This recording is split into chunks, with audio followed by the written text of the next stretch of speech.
Hey there, welcome to another Warframe guide.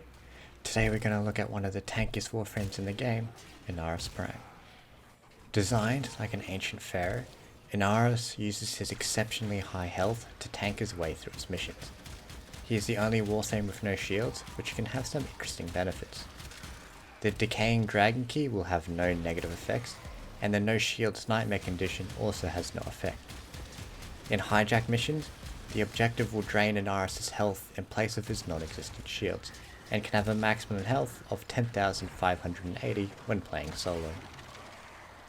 Inaros Prime was the most recent primed Warframe to enter the game, and hence can be collected from these relics.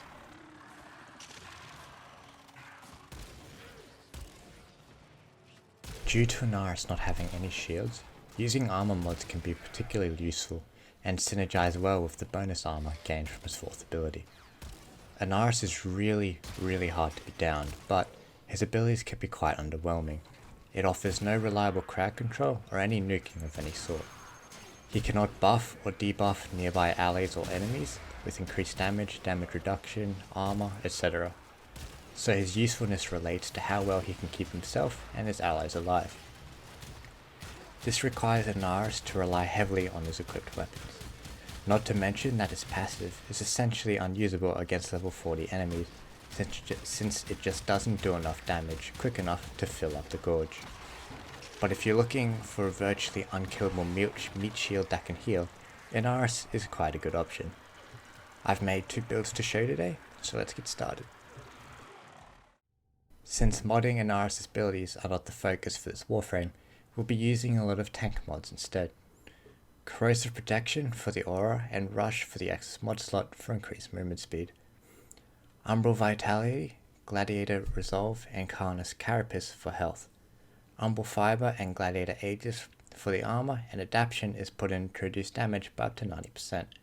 This is especially useful for higher levels. Rage will become a constant source of energy, since all damage is taken to health anyway. You won't be spamming abilities that often, but it does synergize nicely, and knowing you'll always have energy is quite nice. If you don't want this mod, Forma the V for another D polarity instead, and put in another Carapace mod. And lastly, Negation Swarm will negate all status effects for the cost of 3% bonus armor when you've charged your 4th ability. For the second build, we swapped out the Umbral mods and replaced them with the normal Vitality and Metal Fiber mod. For both builds, if you don't like Negation Swarm, you could consider swapping it out for Rapid Resilience for a similar effect. Furthermore, a nice little synergy that I learned is that you can use Provoked to do more damage with your passive, speeding up the revival process. The Gladiator mod set is also useful in increasing your damage with melee weapons.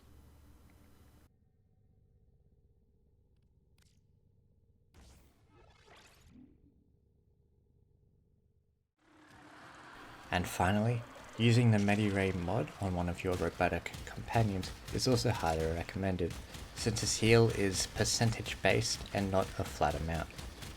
So, those are my builds that are used for Inaros Prime. Let me know what you think of them, and if you run anything different. Feel free to recommend any videos or improvements that I can make. Hope that this helped and that you enjoyed. Good luck with your farming. Thanks for watching. Bye.